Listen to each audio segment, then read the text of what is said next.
옆 사람과 인사하겠습니다. 성도님 때문에 행복한 한 해였습니다. 다시 한 번 더 인사하겠습니다. 내년에는 저 때문에 여러분이 행복하길 바랍니다. 예. 좀 이렇게 웃으시고, 처음보다는 많이 웃으신데 웃으시고, 때로는 악수도 하시고, 때로는 이렇게 인사하시면서 허갱도 하시고, 동성길입니다. 예. 그렇게 하시면 더 행복해질 것 같습니다. 여러분들 정말 우리가 서로에게 행복을 줄 수 있는 사람이었으면 좋겠습니다. 오산제일교회가 정말 행복한 교회고, 또 성도들의 얼굴만 봐도 행복해지는 그런 교회였는데, 내년에는 더 그럴 작정이죠. 그죠? 예, 더 그렇게 될 겁니다. 지난주 했던 것 제가 너무 순식간에 빠르게 막 해버려가지고 한번 복습을 좀 하겠습니다. 지난주에 했던 것을 간단하게 정리하겠습니다. 하나님이 태초에 천지를 창조하셨습니다. 그때 하나님이 가장 먼저 창조하신 것이 무엇입니까? 빛이 아니라 천지라고 말했습니다. 왜냐하면 3절에 빛을 만들었는데 2절에 이미 혼돈하고 공허한 땅이 존재하고 있었기 때문입니다. 그렇다면 1절은 제목이나 요약이 아닙니다. 하나님께서 제일 먼저 만든 것은 혼돈하고 공허했던 땅, 바로 천지, 그것을 먼저 창조하셨다는 겁니다. 먼저 하나님께서 만물을 만드시고 채우시기 위해 그 전에 먼저 공간, 그것을 채울 공간을 만들었는데 그것이 천지였다라는 겁니다. 천지의 처음 상태가 어떤 상태였다고요? 혼돈하고 공허했습니다. 혼돈은 생명이 살 수 없는 상태라고 말씀을 드렸습니다. 다 기억나시죠? 공허는 생명이 살지 않는 상태, 텅 비어있는 상태라고 말씀드렸습니다. 그러면 이상하지 않습니까? 하나님 한 번에 짠 하고 만드셔도 되는데 왜 혼돈하고 공허한 상태를 만드시고 그것을 조금씩 생명으로 채워 가시냐는 겁니다. 그것에 비밀이 담겨 있다고 했습니다. 바로 우리 영혼이 말씀이 들리기 전에, 빛 대신 예수 그리스도가 우리 안에 들어오기 전에는 바로 생명이 살 수 없고 생명이 살지도 않는 혼돈하고 공허했던 땅과 같았다는 겁니다. 그런데 말씀이 들리기 시작하자, 말씀이 선포되기 시작하자, 예수의 빛이 비춰지기 시작하자 그 혼돈하고 공허했던 땅이 에덴과 같은 복지로 바뀌었죠. 바로 우리 안에도 말씀이 들리면, 예수 그리스도가 우리에게 빛으로 다가오시면 우리 같은 혼돈하고 공허했던 영혼도 생명으로 바뀌고 하나님의 나라로 바뀔 수 있다는 것을 보여주기 위해서 이렇게 하나님이 이 과정을 보여주신 거라고 말씀을 드렸습니다. 창조의 6일간의 과정, 한 번 더 표를 보면서 한번 빠르게 정리해 보겠습니다. 저희가 세세하게 그 과정을 모두 건너뛰었기 때문에 첫째 날부터 셋째 날까지 하신 것이 바로 혼돈, 즉 생명이 살 수 없는 상태가 생명이 살 수 있는 상태로 바뀌는 것, 바로 첫째 날부터 셋째 날까지가 혼돈을 질서로 바꾸어가는 과정이라고 말씀드렸습니다. 그래서 빛이 생겼죠. 그리고 물과 하늘이 생기고 땅과 채소와 식물들이 자라났습니다.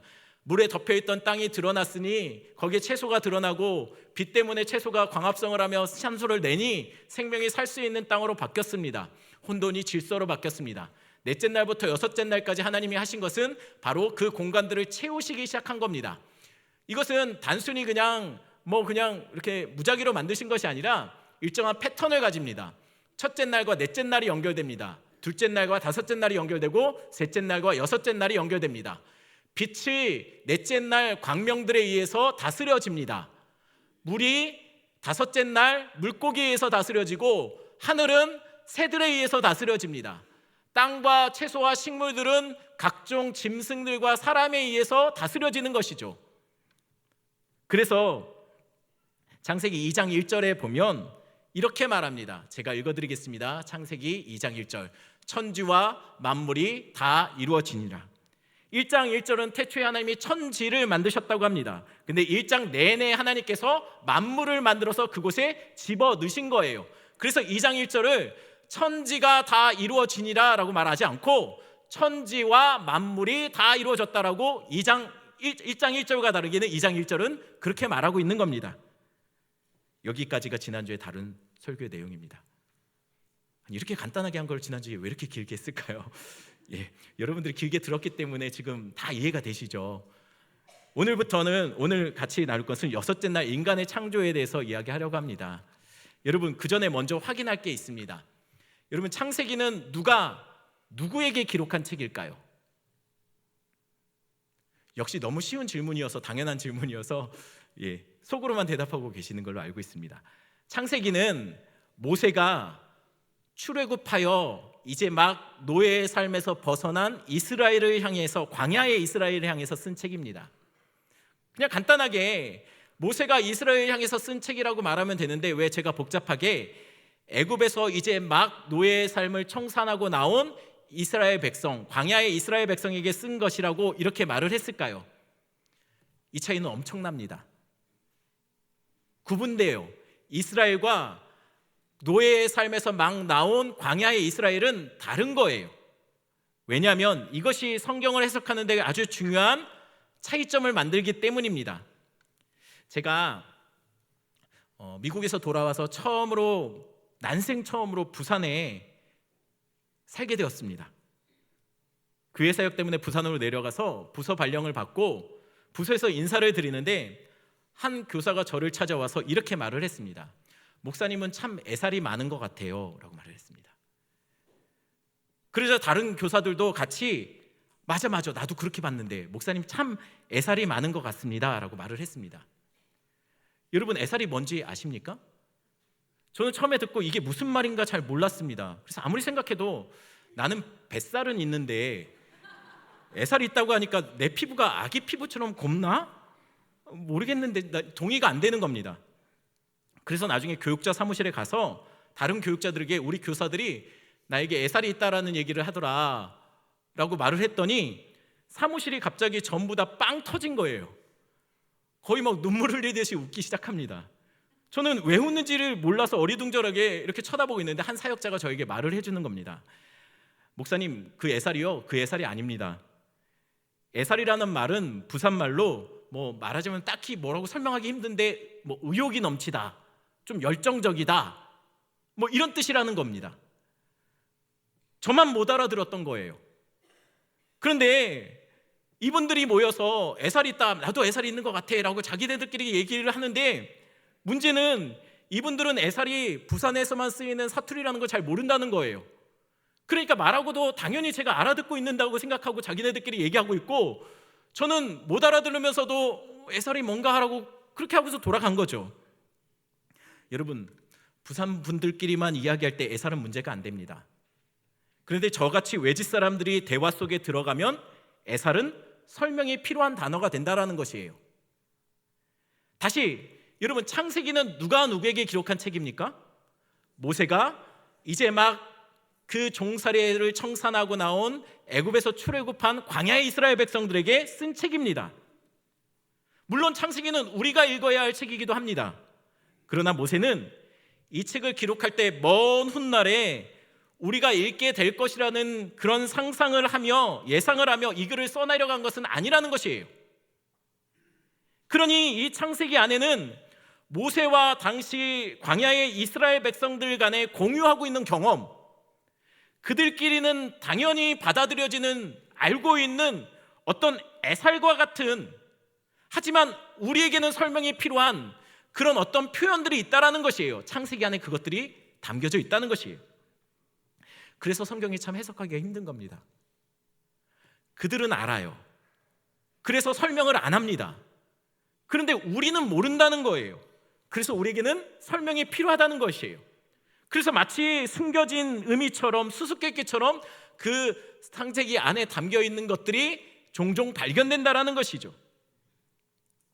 그와 같은 모세와 이스라엘 간의 공유한 경험을 기반으로 쓰여진, 그래서 우리에게는 설명이 필요한 그 숨은 의미들, 바로 여섯째 날 사람을 만드는 기록에서도 나옵니다. 26절, 27절 말씀을 한 목소리로 한번 같이 읽어보겠습니다. 읽겠습니다. 하나님이 이르시되 우리의 형상을 따라 우리의 모양대로 우리가 사람을 만들고 그들로 바다의 물고기와 하늘의 새와 가축과 온 땅과 땅에 기는 모든 것을 다스리게 하자 하시고, 하나님이 자기 형상 곧 하나님의 형상대로 사람을 창조하시되 남자와 여자를 창조하시고. 여기서 조금 낯선 표현이 등장합니다. 바로 하나님이 하나님의 형상대로 사람을 지으셨다는 표현입니다. 여러분, 하나님의 형상이 무엇일까요? 여러분, 하나님의 형상하면 무엇이 떠오릅니까? 저는 에사를 듣고서 아기의 피부가 생각이 났습니다. 여러분, 하나님의 형상하면 뭐가 생각날까요? 좀 이렇게 막 하얀 백발에 인자한 표정을 짓고 있는 분이 생각납니까? 이왕이면 좀 수염도 좀 있고 하얀색 도포를 입고 있는. 이스라엘 사람들도 하나님의 형상은 그렇게 하나님의 형상으로 받아들였을까요? 이것은 우리가 하도 어렸을 때부터 전래동화를 많이 봐서 그렇습니다. 산신령들이 이렇게 나타나죠. 우리는 하나님을 종종 그렇게 생각할 때가 있다는 거예요. 그러니 사실은 하나님의 형상은 우리처럼 외모를 갖는 형태로 나타나는 것은 아닐 겁니다. 왜냐하면 디모데전서 1장 17절 말씀 제가 한번 읽어드리겠습니다. 디모데전서 1장 17절. 영원하신 왕 곧 썩지 아니하고 보이지 아니하고 홀로 하나이신 하나님께 존귀와 영광이 영원 무궁토록 있을지어다. 아멘. 디모데전서는 말합니다. 하나님은 보이지 아니하시는 분이라고요. 그분은 영이십니다. 그러니 우리 같은 외모나 형체를 갖고 있다라고 설명하면 안 된다는 것이에요. 그러면 하나님의 형상은 도대체 무엇일까요? 하나님의 형상은 어떻게 이해해야 맞습니까? 이것이 바로 에살과 같은 모세와 이스라엘 백성들 안에 공유하고 있는, 그들끼리만 알고 있는 경험과 문화에서 나오는, 그래서 설명이 필요 없는, 하지만 우리에겐 설명이 필요한 단어일 거라는 것이에요. 다시 말씀드립니다. 창세기는 모세가 이제 막 종살이에서 벗어난 애굽에서 출애굽한 광야의 이스라엘 백성들을 향해서 쓴 책입니다. 그러니 하나님의 형상이라는 표현은 우리의 입장에서 이것을 파악하면 안 되고, 그 광야의 이스라엘 백성들에게 이것이 어떻게 받아들여졌고 이 얘기를 들었을 때 어떤 이미지가 떠올랐는지 그것을 추적해 가야지 본문을 이해할 수 있다는 것이에요. 자, 그렇다면 우리가 생각하는 하나님의 형상이 아니라 당시 그 시대 사람들에게 하나님의 형상은 무엇으로, 어떤 이미지를 떠올리게 하는 그런 표현이었을까요? 이제 막 애굽에서 탈출한 이스라엘의 시선에서 본다면 하나님의 형상은 바로였습니다. 여러분, 제가 이거 말하면 깜짝 놀랄 줄 알았는데 깜짝 놀랄 타이밍을 놓친 것 같아서 제가 한 번 더 얘기합니다. 이스라엘의 시선에서 본다면 하나님의 형상은 바로입니다. 예, 감사합니다. 왜냐하면 당시 하나님이라는 단어는 일반적으로 신이라는 단어로도 해석이 됩니다. 그러니 하나님의 형상은 신의 형상, 신의 이미지로 해석될 수 있는 단어라는 거예요. 이스라엘 백성들에게 하나님의 형상, 즉 신의 형상하면 떠오르는 인물은 파라오, 애굽의 왕인 파라오가 떠올랐다는 것이에요. 사진 한번 보여주십시오. 첫 번째 그림은 여러분 글씨가 잘 안 보일 겁니다. 제가 설명해 드리겠습니다. 이 그림은 애굽의 왕인 호렙헤브라는 왕, 그 왕이 하늘과 태양의 신인 호루스의 화신으로 표현한 신상입니다. 밑에 있는 두 번째 동상은 스핑크스 몸에 아멘호텝이라는 왕의 얼굴을 새겨서 마치 왕이 신인 모습으로 그렇게 그려지고 있는 신상입니다.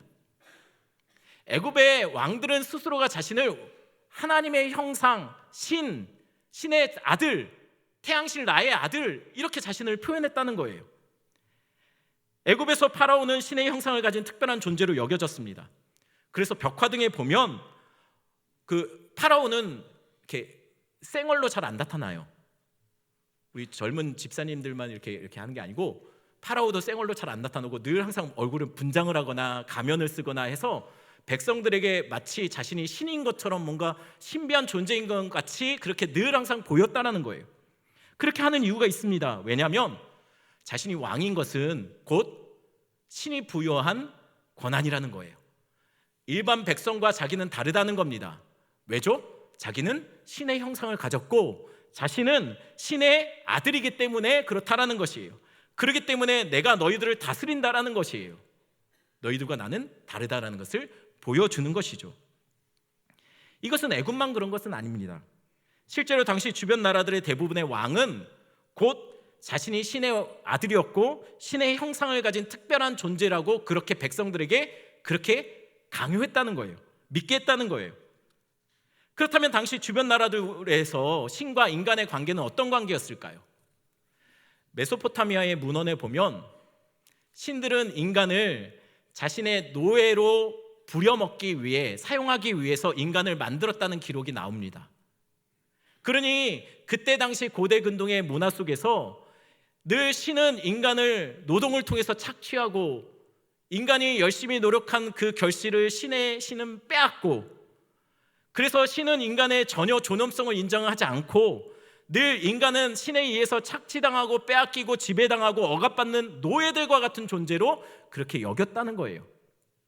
또한 신들은 인간이 번성하는 것을 늘 두려워했습니다. 경계했습니다. 그래서 종종 고대 문헌이나 그리스 신화에 보면 신과 인간들이 전쟁을 벌이는 장면이 나와요. 왜냐하면 인간의 숫자가 늘어나면 인간들이 힘을 갖고 그 힘으로 신에게 대항하고 반역을 일으킨다고 믿었기 때문이었습니다. 이러한 신과 인간의 관계, 그때 당시 사람들이 믿었던 신과 인간의 관계가 고스란히 바로 애굽의 파라오와 이스라엘 백성들과의 관계에서 그대로 투영됩니다. 바로 이스라엘이 애굽에서 그렇게 살았다는 거예요. 파라오, 신의 형상인 파라오에 그렇게 지배받으며 살았다는 것이죠. 애굽에서 신의 형상은 바로였습니다. 그는 이스라엘을 통치하고 정복하고 굴복시켰습니다. 또한 그는 늘 이스라엘 백성이 번성해져 가는 것을 경계해서 이스라엘에 막 태어난 아들은 강에 던져 죽이게 함으로 인구를 조절했습니다. 신의 대리인이기에 그래도 된다 여겼던 겁니다. 반면 이스라엘은 애굽에서 종의 형체를 가진 자들이었죠. 그러니 당연스럽게 착취당하고 빼앗기고 평생 고통하며 사는 것을 운명처럼 생각하고 당연하게 생각하며 살았다는 거예요. 날 때부터 그들은 그렇게 사는 것이 맞다고 생각하며 살았습니다. 아이가 태어나면 그 태어난 아들을 눈물을 머금고 자기 손으로 강에 던져 죽여야 했습니다. 원래 그러해야 된다라고 여기며 살았다는 거예요. 왜냐하면 신의 형상인 바로의 통치와 명령이기 때문이죠. 그리고 자신들은 그 신의 형상인 바로의 노예이기 때문입니다. 그곳에서 이스라엘은 바로뿐만 아니라 나일강, 해, 달, 별, 각종 땅에 기는 것, 바다의 생물, 땅과 그 위에 자라는 식물들까지도 신으로 섬기며 그것들을 위해서 노동하고 그 일의 결실을 바쳐야 했고, 그것들을 위해 신전을 짓기 위해 동원되어 평생 쉼없이 고단한 삶을 살아야 했습니다. 왜냐하면 자신들은 노예고 종이기 때문이었죠. 이것이 광야의 이스라엘 백성들이 가지고 있는 신의 형상하면 떠오르는 이미지였다라는 것이에요. 여러분, 그것을 기억하고 오늘 본문 26절을 다시 보면 아마 본문이 좀 다르게 보일 겁니다. 26절, 27절 말씀 한번 같이 한 목소리를 읽어보겠습니다.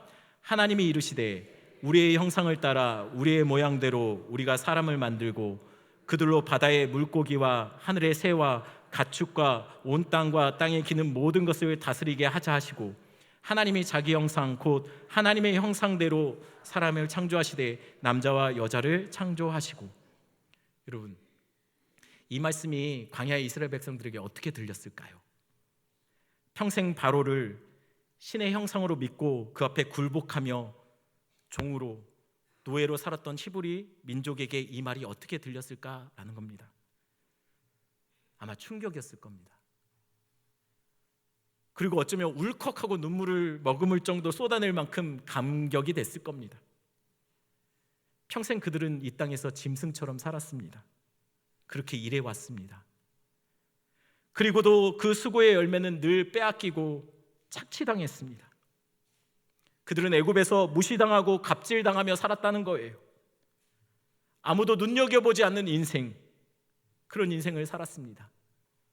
평생 일해도 그 일에 대한 보상조차 제대로 손에 쥐지 못하며 살았습니다. 평생 수고한 곳에서 갑자기 병에 걸리고 더 이상 도움이 되지 않는 존재가 되면 버려지는 존재들이었습니다. 자기의 손으로 아들을 강에 던져버려도 그것을 당연한 것으로 여기며 살 수밖에 없는 인생들을 살았다는 것이에요. 왜냐하면 그들은 그 땅에서 종의 모습으로 그렇게 삶을 살아가고 있는 자들이었기 때문이에요. 그러니 그들은 돈의 노예로, 성공의 노예로, 늘 모든 일의 노예로 그렇게 쉼 없이 살아가도 그것을 당연한 듯 살아갔다는 것이에요. 다들 그렇게 살아왔으니까. 태어날 때부터 모두가 그렇게 살아야 되는 것이 맞다라고 말해왔으니 당연한 것처럼 살았다는 거예요. 돈을 가지는 것이 성공이니, 높은 자리에 오르는 것이 잘 사는 것이니 그렇게 살아야 한다라고 믿었습니다. 그래서 돈의 노예가 되고 성공의 노예가 되고 이 땅에서 일에 묶여 종처럼 살았다는 거예요. 그런데 하나님이 그렇게 살고 있는 그들에게, 평생 그렇게 남의 배만 불려가며 살았던 그들에게 이렇게 말씀하고 있는 것이죠. 너희가 바로 하나님의 형상으로 지어진 존귀한 자들이다. 바로가 아니라 나는 너희를 나의 형상으로 지었다는 거예요. 그러니 착취당할 자들이 아니라, 이 땅에 살면서 무시와 고난과 차별을 당연하게 받아들이며 살 자들이 아니라, 이 땅에서 모든 것을 다스리고 정복하고 마치 왕처럼 왕의 대리인으로 그렇게 삶을 살아야 된다는 것을 말해주고 있는 거예요. 종이 아닙니다. 하나님의 형상으로 살라는 것입니다. 28절 말씀입니다. 제가 읽어드리겠습니다. 하나님이 그들에게 복을 주시며 하나님이 그들에게 이르시되 생육하고 번성하여 땅에 충만하라, 땅을 정복하라, 바다의 물고기와 하늘의 새와 땅에 움직이는 모든 생물을 다스리라 하시니라. 생육하고 번성하여 땅에 충만하랍니다. 더 이상 그 애굽에서 섬기던 각종 바다의 물고기와 하늘의 새와 땅에 움직이는 것, 그거에 의해서 다스려지는 존재가 아니라 그것을 다스릴 자로 살라는 것이에요. 여러분, 어떻게 이렇게 살 수 있을까요? 평생 노예로 그것을 당연하게 살았던 자들이 이 말을 들었을 때, 생육하고 번성하여 땅에 충만하라는 하나님의 명령을 들었을 때 그들이 어떻게 이것을 받아들였을까요? 아마 그들의 대답은 이랬을 겁니다. 하나님, 정말 그래도 될까요? 절망을 운명처럼 짊어지고 살았던 그들입니다. 늘 힘없는 자들로 그렇게 삶의 자리를 지켜냈어야 됐어요. 그들이 늘 밑바닥에서 그 자리에서 선을 넘지 말고 그곳에 늘 머물러 있어야 되는 그들이었어요. 자신이 낳은 아이가 남자아이면 강에 던져 죽여야 했습니다. 여자아이면 애굽의 노예로 또는 애굽 남자의 성적 놀이개로 떠나 보내주기도 했습니다. 그러면서 그들은 그것을 당연하게 생각하며 밑바닥 인생을 살았다라는 것이에요. 애굽에서 종으로 산다는 것은 그런 삶입니다. 내 자녀까지도 이 시대의 악한 문화 속에 던져버려야 하는, 그것이 잘못됐다는 걸 알면서도, 그것이 아이들에게 얼마나 큰 고통인지를 알면서도 입시 경쟁, 성공과 물질주의, 타락한 이 세상 속에서 누군가를 짓밟고 올라가야 되는 그 마치 암흑 같은 죽음과 같은 강으로 내 손으로 아이를 떠밀어야만 하는 그런 시대. 왜냐면 다들 그렇게 살아왔으니까요. 세상의 신들은 인간을 잘 되는 것, 인간이 번성하는 것을 원치 않았습니다. 그들은 인생을 짓밟고 그들이 고통받는 것을 늘 원해왔습니다. 신들은 자기 배를 불리기 위해 인간을 제한하고 착취하고 고통을 준다고 생각하며 그들이 살았습니다. 그런데 그런 그들에게, 그런 광야의 이스라엘 백성들에게 하나님이 이렇게 말씀하고 있는 거예요. 생육하고 번성하여 땅에 충만하라, 명령하시더라는 거예요. 여러분, 정말 그래도 될까요? 그들은 우리는 소멸되어야 될 존재, 짓밟혀야 될 존재, 약해져야 될 존재라고 생각하며 삶을 살았는데 하나님이 생육하고 번성하여 땅에 충만하라고 명령하고 계시는 거예요. 이 땅에서 자손의 자손을 낳고 자손을 남기며 살아가도 된다는 겁니다. 저주받을 자들이 아니라 이 땅에서 보란듯이 번성한 백성으로 그렇게 삶을 살라고 명령하고 계시는 거예요. 정말 그래도 될까요? 네, 그래도 됩니다. 하나님의 백성은 그래도 됩니다. 여러분, 그러셔도 됩니다. 우리는 그래도 됩니다. 왜냐하면 이 땅에서 우리는 버려질 인생이 아니기 때문입니다. 이 땅에서 늘 착취당하고 무시당하며 빼앗김과 쉼없이 지치고 고통받으며 그것을 당연히 여기며 사는 삶, 하나님이 원하시는 우리의 삶은 그런 삶이 아니기 때문입니다. 당연히 그래도 되는 인생으로 하나님은 이 땅에 보내신 인생이 없습니다. 못 배워도, 지혜가 부족해도, 말이 어눌해도, 가진 것이 없어도 우리 하나님은 여러분들이 이 땅에서 종의 모습이 아닌 하나님의 형상대로 살기를 원하십니다. 왜냐하면 빈부와 상관없이, 배움과 상관없이 우리 모두를 하나님은 그분의 형상으로 빚어주셨기 때문이에요. 그러니 종처럼 이 땅에서 휘둘릴 존재, 짓밟힐 존재가 우리가 아니라는 것이에요. 돈의 노예처럼 평생 그것을 섬기며 그것에 마음 빼앗기고 돈과 성공의 노예로 그렇게 살아가다가 이 땅을 마감할 존재들이 우리가 아니라는 것이에요. 방탕의 노예가 돼서 육체의 소욕을 따라 살다가 죽음의 강에 던져지듯 그렇게 멸망받을 자가 우리가 아니라는 겁니다. 우리는 그분의 형상으로 지어진 왕이신 하나님의 형상, 통치의 대리인으로 이 땅에 보내진 자들이라는 것입니다. 이것이 이제 막 애굽에서 탈출했던 이스라엘 백성들에게 얼마나 큰 위로와 격려가 됐을까요? 그러나 하나님은 이 말씀을 단지 위로와 격려로 삼으라고, 얘들아 내가 너희를 하나님의 형상으로 만들었어 라고 말씀하고 있는 것은 아닙니다. 그럼 도대체 왜 하나님은 우리를 그분의 형상으로 만드셨을까요? 기억해야 할 것이 있습니다. 하나님의 형상으로 지음받았다라는 의미는 우리가 하나님의 형상이지 결코 하나님 그분은 아니라는 사실을 기억해야 된다는 것이에요. 아담과 하와는 하나님의 형상으로 지음받았는데 그가 넘어지고 범죄했던 이유는 하나님처럼 되려고 했기 때문이었습니다. 내가 하나님처럼 되려 했기 때문에 그가 쫓겨나고 하나님이 그에게 부어주신 하나님의 형상이 왜곡되고 망가지게 된 것이죠. 하나님과 하나님의 형상은 분명히 다릅니다. 여러분, 대학교를 캠퍼스를 가보면 대부분의 캠퍼스에는 설립자의 동상들이 있습니다. 그렇죠. 여러분, 그 동상이 사실은 설립자는 아니죠. 그냥 그 동상은 설립자의 모습으로 만들어진 하나의 형체입니다. 그럼 왜 동상을 세우는 것일까요? 설립자도 아닌데. 그것을 보는 사람들이 설립자를 기억해내게 하기 위해서입니다. 그 동상은 설립자의 모습을 우리에게 알려주는 겁니다.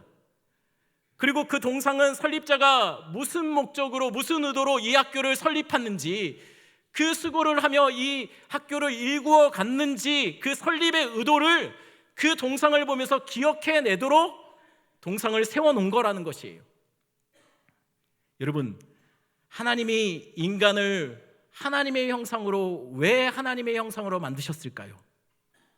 바로 세상에서 우리를 통해서 그분이 드러나기를 원하셨기 때문입니다. 곧 하나님의 형상으로 지음받았다는 것은 우리가 사명이 있다라는 이야기이기도 합니다. 사명받은 존재라는 것이에요. 우리의 모습을 보고 세상이 하고 떠올려지는 하늘아버지가 있어야 된다라는 것이에요.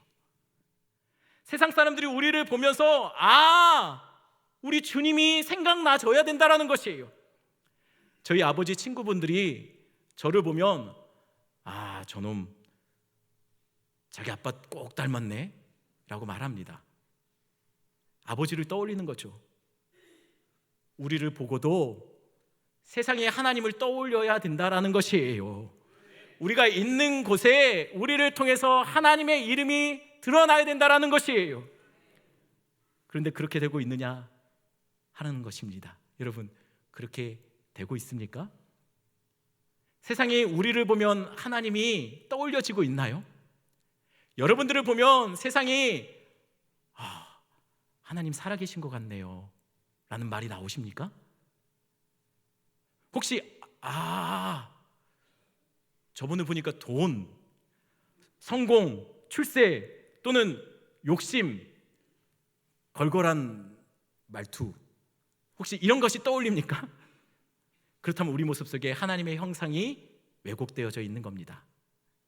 우리는 세상을 향한 하나님의 편지입니다.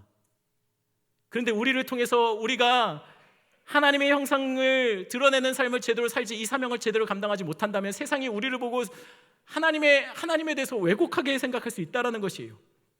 우리의 욕심과 탐욕과 이런 것들이 떠올라지고 우리의 불편한 삶이 떠올려진다면 우리는 로마서 1장 23절 말씀처럼 한번 같이 보겠습니다.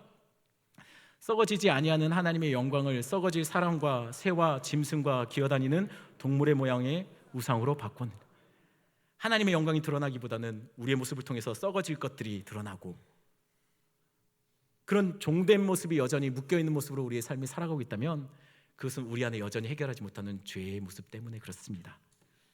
그것에 매여 온통 그것에 마음 다 주고 살면 우리 모습 속에서는 하나님이 아니라 우리가 마음 준 그것이 드러나고 있다는 것이죠. 어떻게 하면 이런 삶에서 벗어날 수 있을까요? 어떻게 하면 우리를 묶고 있는 이 땅의 잘못된 악한 문화에서 우리는 해방될 수 있을까요? 어떻게 하면 그것으로부터 노임받아 다시 우리의 모습 속에 하나님의 형상이 제대로 나타나며 그렇게 삶을 살 수 있을까요? 제가 늘 말씀드리지만 문제가 복잡하지 답은 쉽습니다. 정답은 예수 그리스도입니다. 골로새서 1장 15절 말씀입니다. 한 목소리로 읽겠습니다. 그는 보이지 아니하는 하나님의 형상이요 모든 피조물보다 먼저 나신 이시라. 예수님이 하나님의 형상으로 오셨습니다. 우리가 이 땅에서 하나님을 드러내지 못하니 하나님이 어떠신 분인지 알려주시기 위해서 그분이 하나님의 형상으로 이 땅에 오신 겁니다. 요한복음 14장 9절 말씀 제가 읽어드립니다. 예수께서 이르시되 빌립아 내가 이렇게 오래 너희와 함께 있으되 내가 나를 알지 못하느냐? 나를 본 자는 아버지를 보았거늘 어찌하여 아버지를 보이라 하느냐? 빌립의 아버지의 모습, 하나님의 모습을 보고 싶다라고 말하니 예수님이 이렇게 말씀하신 겁니다. 나를 봤으면 아버지를 본 것이다라고요. 여러분, 바로 예수님이 하나님의 형상으로 이 땅에 오신 겁니다. 그의 삶을 보면 우리는 하나님의 어떠하심을 알 수 있다는 것이에요. 그를 보면 하나님을 볼 수 있고 그의 삶을 보면 하나님이 우리에게 원하시는 하나님의 형상의 삶을 볼 수 있고 우리가 그분을 보면 하나님이 왜 이 땅에 우리를 보내셨는지 그것을 통해 알 수 있다는 것이에요. 왜 우리를 만드셨는지 그분을 보면 우리가 하나님이 우리를 왜 만드셨는지 창조의 목적을 알 수 있다는 것이에요. 의도를 알 수 있다는 것이에요.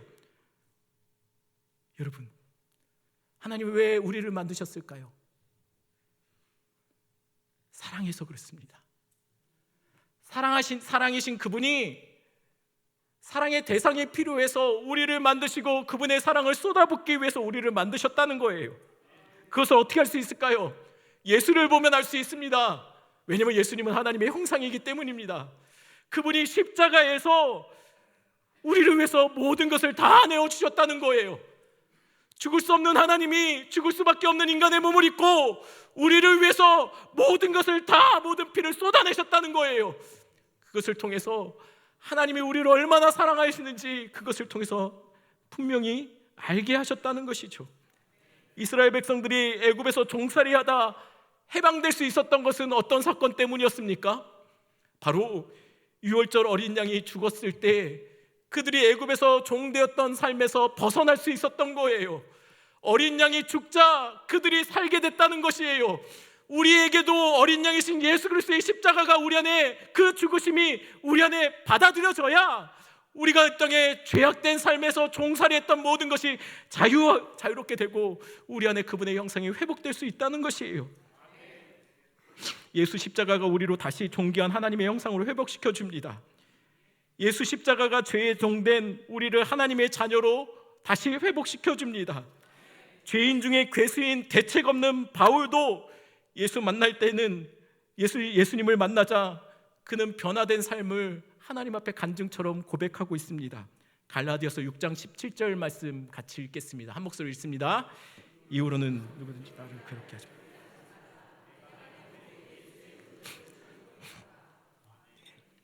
그는 율법의 매인자였습니다.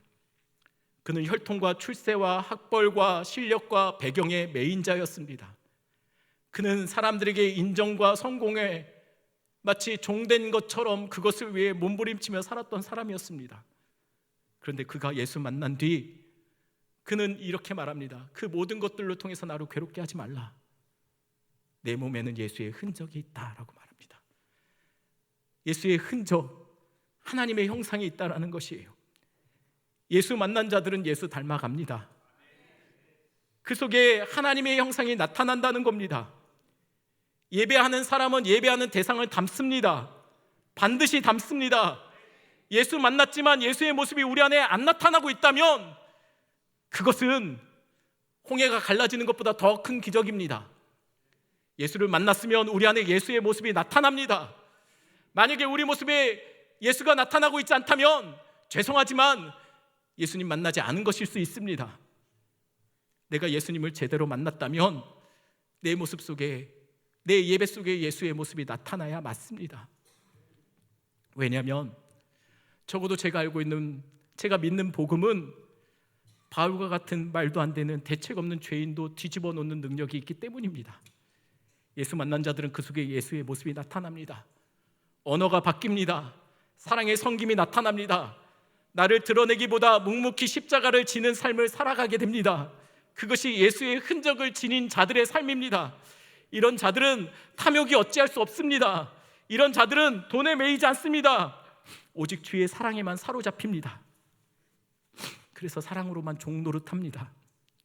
예수 만나 하나님의 형상을 회복한 자들, 자신만 변하는 건 아닙니다. 창세기 1장 28절, 그 창세기 1장 28절에 보면 하나님은 또한 인생들을 향해서 이런 명령을 하십니다.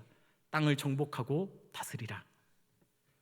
여러분, 정복하고 다스리라는 이 동사는 역시 왕들이 수행해야 될 직무와 관련이 있었습니다.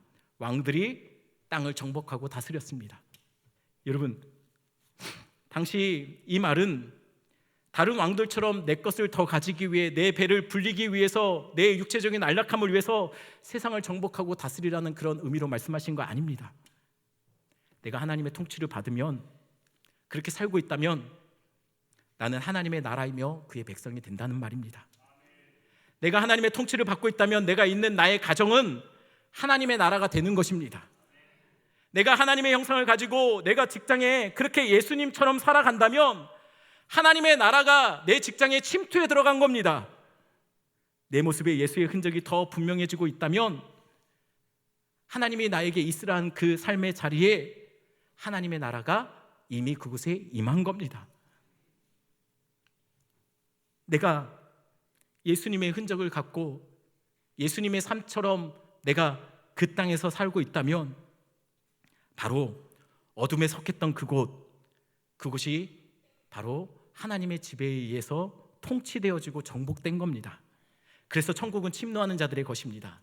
하나님의 백성, 하나님의 나라가 됐던 사람이 있는 곳, 그래서 말씀이 온전히 나를 주장하고 성령의 지배를 받고 삶을 살아가고 있다면 하나님의 나라가 그곳에 임한 것이라는 것이에요.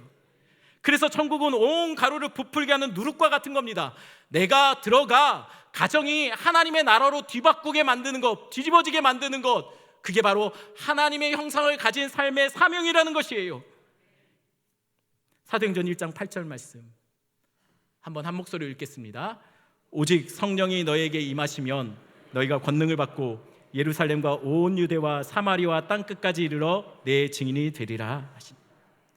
그래서 예수님이 남긴 그 마지막 명령, 사도행전 1장 8절과 창세기 1장 28절은 많이 닮지 않았습니까?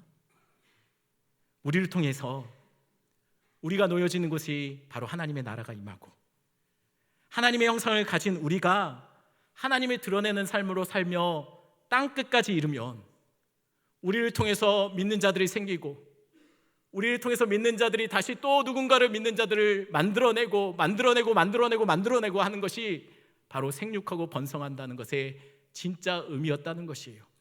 하나님은 예수의 흔적을 가진 우리가 또 한 명의 선교사로 이 땅에서 녹아지고 또 누군가를 선교사로 파송해서 땅끝까지 이르러 그곳에 어둠에 사로잡혔던 그 땅이 하나님의 나라로 정복되어져 가고 말씀에 의해 성령의 예수를 다스려지게 하는 그 사역, 하나님은 우리에게 그것을 명령하신 거예요. 하나님의 흔적을 가진 자들은 그런 삶을 살라는 것이에요. 이것이 우리 오산제일교회 성도들을 향한 하나님의 사명인 겁니다. 우리가 하나님의 형상으로 삶을 산다면 우리가 속한 가정이 변화되어지고, 우리가 속한 직장이 변화되어지고, 우리가 속한 이웃들이 우리를 통해서 하나님을 만나고 예수 그리스도를 발견하고 그들도 하나님의 나라로 그렇게 참여할 수 있도록 우리가 그런 삶을 살아드려야 된다는 것이에요. 저는 여러분들이 예수 닮은 그런 삶 사시는 여러분들 되길 간절히 축원합니다. 여러분이 있는 곳이 바로 하나님의 나라가 임하길 간절히 소원합니다. 그래서 여러분이 있는 곳이 여러분 때문에 모두가 하나님을 알게 되고 예수 그리스도를 만나는 그런 은혜가 있기를 간절히 축원합니다. 같이 찬양, 같이 하며 기도하는 시간을 갖겠습니다.